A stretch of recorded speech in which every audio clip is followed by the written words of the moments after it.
Bienvenidos, bienvenidas a la presentación del segundo bloque de contenidos del itinerario samaritano.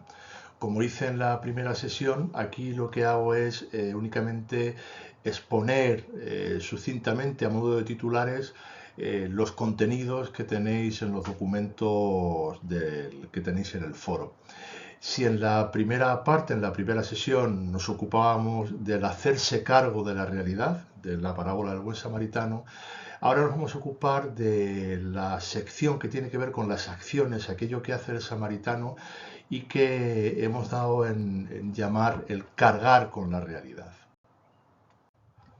Como recordaréis, en la sesión anterior, en el hacerse cargo, el tema central era la mirada. Nos preguntábamos por qué el sacerdote y el levita pasaban de largo ante el hombre medio muerto al borde del camino, y nos preguntábamos por la mirada del samaritano, que sí que veía el sufrimiento y se acercaba ante él. En esta parte vamos a centrarnos en los versículos que hacen relación a las acciones que se van a desencadenar en el momento en el que el samaritano se acerca al hombre medio malherido al borde del camino. En el desarrollo de la parábola, el momento que vamos a analizar ahora condensa casi todos los verbos de acción. Como veis en el texto que tenéis en la pantalla, dice que el samaritano, al ver al hombre medio muerto al borde del camino, se compadeció de él, se acercó, vendó las heridas, echó aceite y vino, lo montó en su cabalgadura. De todas esas acciones, voy a destacar tres que me parece que tienen itinerarios educativos por explorar y por desarrollar en el aula. Y tiene que ver con la capacidad de compadecerse, con la dinámica de acercamiento, se acercó, y con el último momento de montarlo en la cabalgadura. La compasión, la aproximación, la proximidad y el montar en la cabalgadura me parece que tiene horizontes educativos que sería bueno que trabajáramos entre todos y todas. La parábola dice que el samaritano, al ver al hombre medio muerto, se compadeció. El verbo que utiliza Lucas en este pasaje va más allá de la mera empatía. Es decir, no dice solo que sintió pena o se sintió concernido por la situación de aquel hombre al borde del camino, sino que el verbo que utiliza, esplangizomai en griego, etimológicamente está relacionado con las vísceras de los animales. La traducción literal más acertada sería que se le revolvieron las entrañas. Ante esa situación, el samaritano se conmocionó, hubo una conmoción interior. Ese es el verbo que utiliza para definir la compasión. Bueno, y aquí hay una pregunta o un reto educativo que tendría que ver, luego lo analizaremos con más detalle, en qué realidades a día de hoy nos conmocionan personalmente y nos conmocionan educativamente. Por ahí hay una línea para trabajar y para ver cómo lo aplicamos en el aula. Y otra sería cómo sensibilizamos, cómo hacemos, cómo formamos alumnos y alumnas compasivas. Porque claro, la compasión, y eso lo dirán algunos filósofos como Joan Carles Melis que tengo ahí, claro, la compasión no se puede enseñar y tampoco se puede exigir. Tú no puedes exigir que los alumnos y las alumnas sean compasivas. Pero sí que la compasión se puede entrenar y poder reaccionar compasivamente cuando aparece una situación de injusticia o de sufrimiento. Y aquí también hay otro reto educativo: cómo entrenamos o cómo podemos entrenar la compasión en nuestras aulas.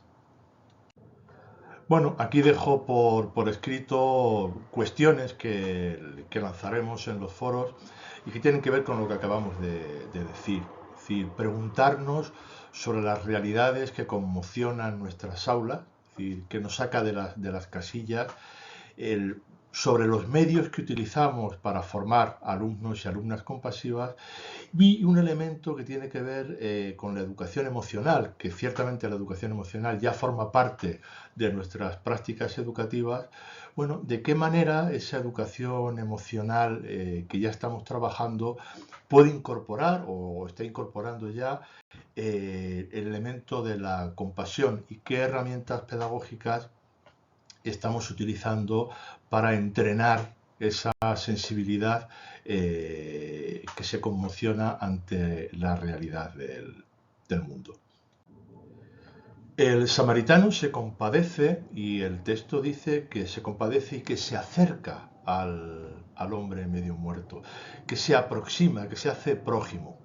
Al final de la parábola, Jesús va a preguntar que de aquellos tres hombres, del sacerdote, levita y el samaritano, que cuál de aquellos se hizo prójimo, que cuál de aquellos se aproximó. El hacerse prójimo, es decir, no es solamente, la parábola no está diciendo solamente que cómo reaccionamos ante una realidad que aparece, sino cómo nos acercamos hacia esas realidades que muchas veces tendemos a evitar o nos alejamos de ellas.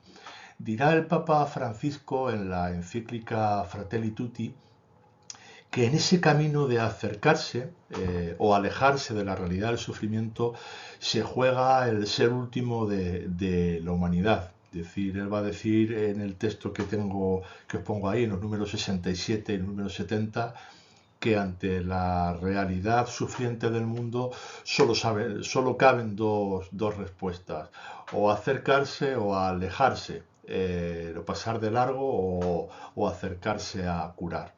Bueno, yo creo que educativamente la escuela cristiana, la escuela samaritana, tiene el reto de que sus prácticas educativas sirvan a los alumnos para aproximarse a esas realidades. Igual que cuando hablaba de la compasión, me preguntaba en voz alta sobre las metodologías, sobre las prácticas escolares que utilizamos para formar sensibilidades, alumnos y alumnas compasivos, aquí en la dimensión de la proximidad, del aproximarnos, me pregunto por la distancia, nos pregunto como reto educativo, por la distancia de nuestras prácticas y de nuestros centros escolares respecto a la realidad del sufrimiento. Es verdad que la práctica educativa tiene algo de laboratorio, es decir, que en el fondo nosotros en las aulas generamos una realidad alternativa en el que probamos, es decir, que introducimos dosis de realidad para manejarlas con nuestros alumnos. Y esa distancia pedagógicamente está bien.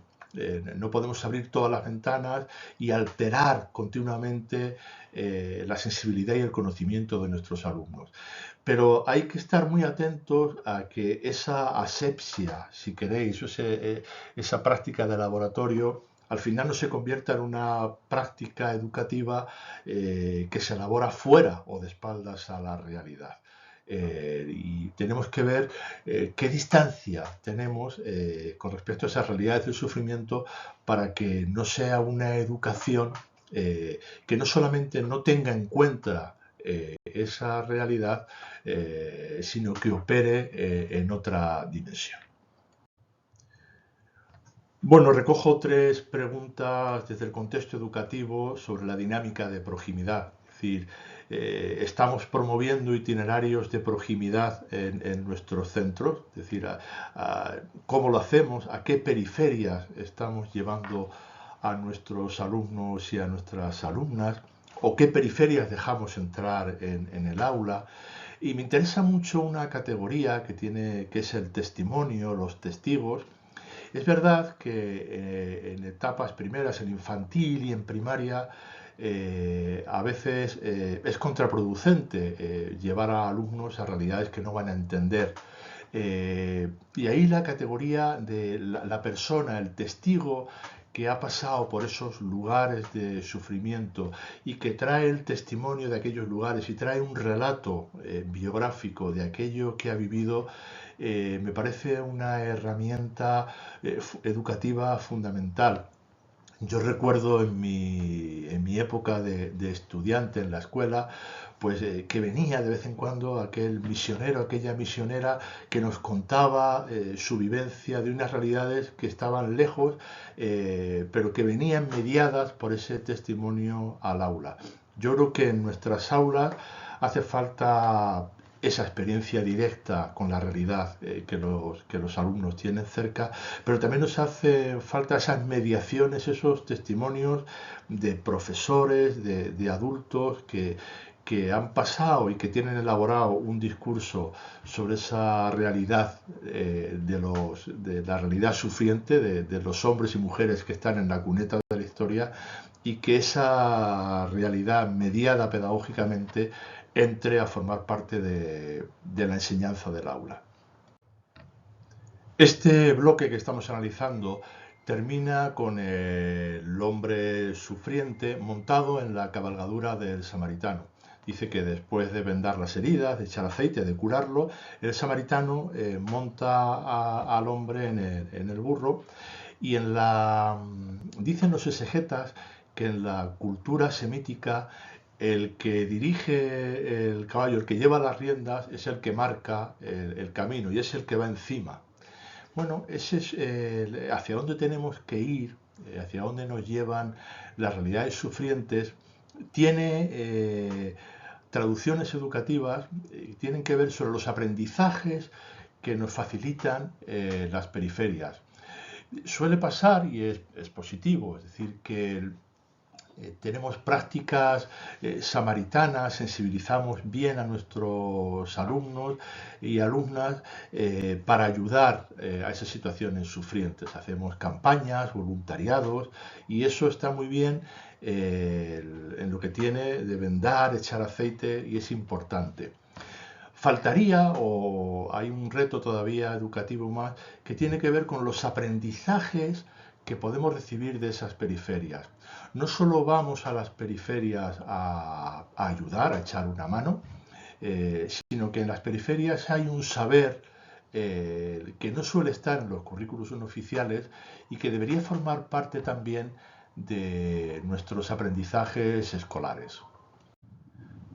En teología se suele afirmar el dicho de que los pobres no se evangelizan. Esto es, que en las realidades de injusticia, de sufrimiento, hay un saber esencial para nuestra vivencia creyente, para nuestra historia de salvación. La periferia no es solamente un lugar lejano, sino que en la periferia estamos encontrando aprendizajes esenciales. Bueno, eso que se dice, esa reflexión teológica, yo creo que aún está pendiente de hacer la traducción pedagógica. Igual que los pobres nos evangelizan, se puede decir que los pobres nos enseñan. Queda por determinar qué nos enseñan los pobres, esas situaciones de empobrecimiento, qué nos enseñan las periferias y cómo nos lo enseñan. Los currículum oficiales, los contenidos, las metodologías que aplicamos en el aula, bueno, generalmente las cogemos de legislaciones oficiales donde aparecen los saberes que tienen que incorporarse al aula. Yo creo que la escuela samaritana, además de esos saberes, tiene que incorporar al aula los saberes samaritanos de la periferia. Y esa es una tarea que aún está pendiente por hacer, y es una tarea que yo os propongo a vosotros y vosotras como educadores. Como os decía al principio de la presentación, aquí lo que he hecho ha sido una enumeración en forma de titulares de los contenidos que tenéis más desarrollados en los documentos que os facilitamos en el foro. Ahí tenéis unos documentos para poder profundizar en los conceptos de compasión, de proximidad, y además, como en la ocasión anterior, habrá preguntas para dinamizar los foros con el fin, como hacíamos antes, de ir buscando traducciones educativas, traducciones pedagógicas a ese itinerario samaritano que queremos que configure parte de nuestra práctica educativa. Pues agradeceros la escucha hasta aquí y animaros a entrar en los foros, consultar los documentos y participar en los debates. Gracias.